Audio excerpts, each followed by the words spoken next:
I'd like to talk about two things I think are important to all of us, and that would be imagination and creativity. If everybody for 1 second could kind of do me a favor and look around the room. There's all kinds of things to choose from. Anything doesn't really matter. Whatever you find, something that grabs your attention, whatever it is, it was imagined and it was created. Even the room itself was imagined. So I would argue that we're all here today for no other reason than imagination and creativity. We're in this room. We're not sitting in a cave scratching images in the dirt.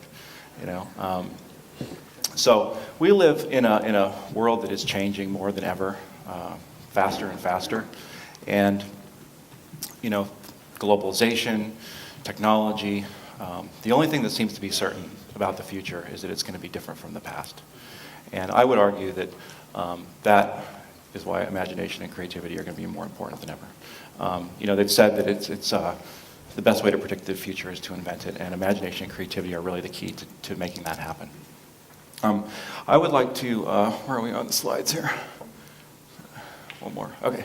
I'd like to tell you guys a story about a gentleman that I met recently. His name's Dr. George Land, and he's a scientist, and he's been studying imagination and creativity for 40 plus years. And some time ago, he was commissioned to do a study about creativity. And creativity is kind of a hard thing to define, right? It's an intangible. But what he did is he created a very simple test that he could give to anybody. And he conducted this test over 10 years with thousands of people, ages 5 to adult. One of the first things that he wanted to determine was, is creativity learned or inherited? And where does this come from?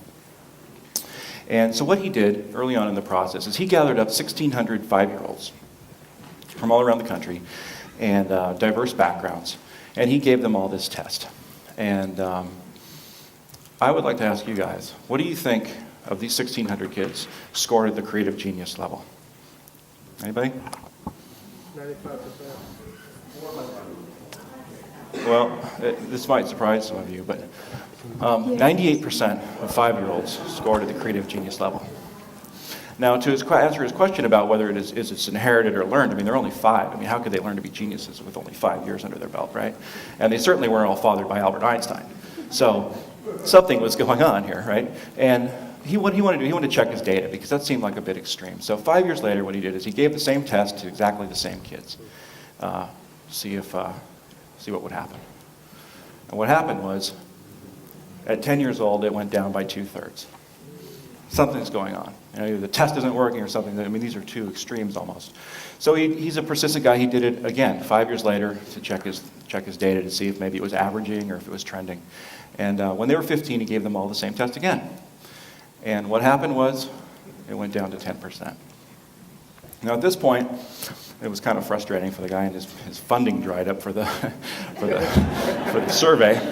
But what he did was, he's a persistent guy, and he just had to keep going. So he went and gave this test to thousands more adults all around the world, and to see what happens when we actually become adults. And lo and behold, somehow it went down to 2%. Where did everybody's creativity go? Their brains are still in their heads, right? I don't know how it happened. So to go back to his original question, is creativity learned or unlearned? He came to the conclusion that it's neither, and that actually it was unlearned.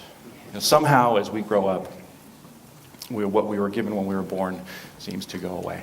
And in my office, we call this adultification. The process of becoming adultified. We all grow up. So all you students out there, beware of this. Now, the definition that we've given adultification is the process of benumbing or paralyzing one's ability to imagine, to create, and to invent. Now, at the beginning I said this was a good news, bad news story. That's the bad news. The good news is that if you're suffering from this, it's not fatal. There is a cure, and it's actually preventable. If you catch it early on, maybe you won't become adultified in the first place. But like anything, you need to look at the reasons why, and there are many, and I could probably talk all day about that, but I'm just going to hit on a few of them for you. First, there's a thing called the rules. Now, I know we all need rules, right? We live in a civilization, and if we didn't all drive on the right side of the road, bad things would happen. But rules are ultimately about limiting possibilities. you know. And 5-year-olds, they don't really care so much for the rules, right? They're too busy playing in the sandbox and running in the sprinklers and, you know, generally having fun. There might be a correlation between having fun and being a genius, something to consider. And the other thing that comes along as we grow up is we learn about something called the right answer. And we all know how important the right answer is, right? We've got to come up with the right answer. We get rewarded for the right answer. You get good grades. You know, if you don't get the right answer, bad things happen. Again, like the rules, it limits possibilities, though. You know, because as soon as you get the right answer, you stop thinking. You know, it's limits possibilities. So one of the problems with the right answer is if you don't get it, it's failure. And failure is not looked upon very well in most societies around the world. Actually, America, it's looked upon a little bit better than other parts of the world. But you know, if you don't get the right answer, you make a mistake, it's considered bad. And I would argue that mistakes and failure are good. My grandmother, for instance, used to tell me, try again. And that's actually how we learn, is through failure. And fourth, I like something about judgment. This little voice of judgment creeps into our head as we grow up. You know, we judge ourselves, we judge others, we judge our ideas before they're baked. And, you know, as soon as you pass judgment, you limit the possibilities of what could be.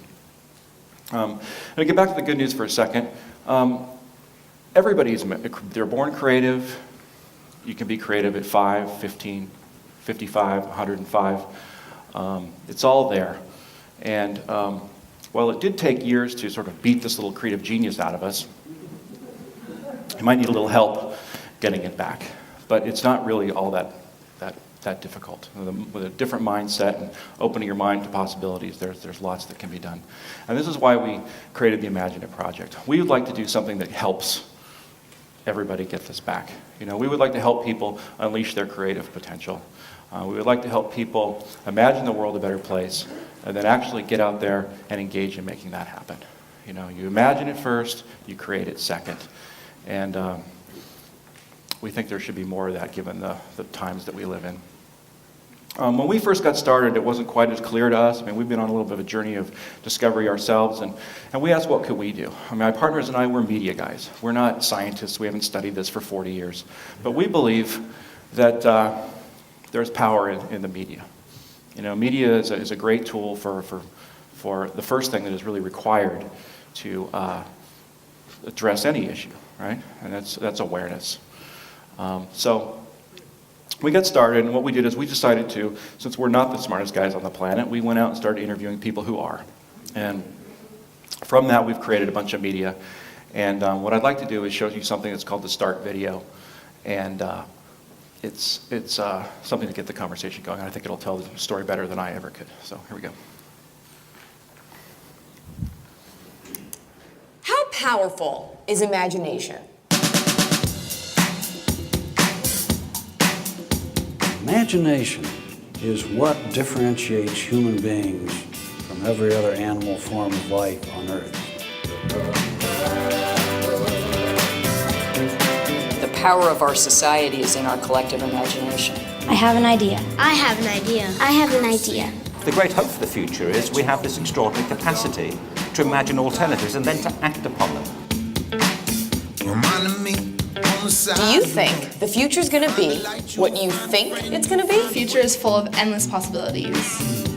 Today, I'm feeling all broke down. I ain't got You're going to create the future. What happens in the future is completely and totally up to you. Humans are fully in control.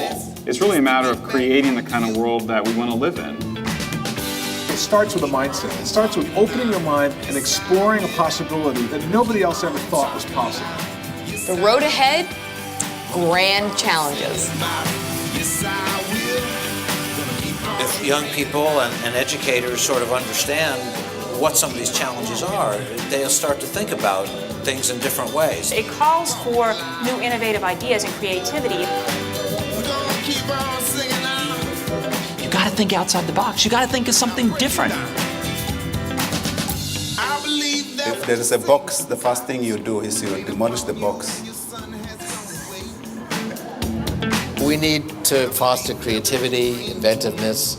We should be encouraging kids to try to invent solutions, to be willing to fail, to to realize that failure is just success deferred. It's developing that curiosity within our kids.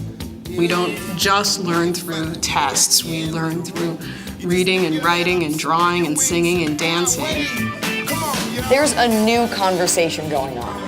The grand march of humankind through history has always been one of the world getting better. We just kind of need to get in that spirit again. It's positive. Seeing the possibilities is really what can transform, what can make life better. I am a scientist. I'm an artist. I'm an entrepreneur. Let your imagination go in any direction, no matter what it is. Only you can imagine from your own being. And that's what the world is waiting for, is to find out what's inside of you. Trying to find in yourself what this thing is that you might love to do. It's about what's possible. If you follow in someone's footsteps, you only go as far as they have gone. And imagination is really the way to get beyond that. Imagine where you'd like to go. Dream big dreams and make them happen. It's about the future. Empower yourself, organize, set a clear vision for the future, and go out there and make it happen. Having a goal which you really believe in, and you go for it, you'll get somewhere. Don't be afraid. Walk face on into the risk, preparing for it, but walk into it. Don't walk away from it. Imagination is opportunity, it's fun, it's excitement, it's what makes life really enjoyable. Imagine a more perfect world than the one we live in, and then engage in making that happen. Join the conversation. Imagine it. It's not about turning light bulbs off. It's about turning imagination on.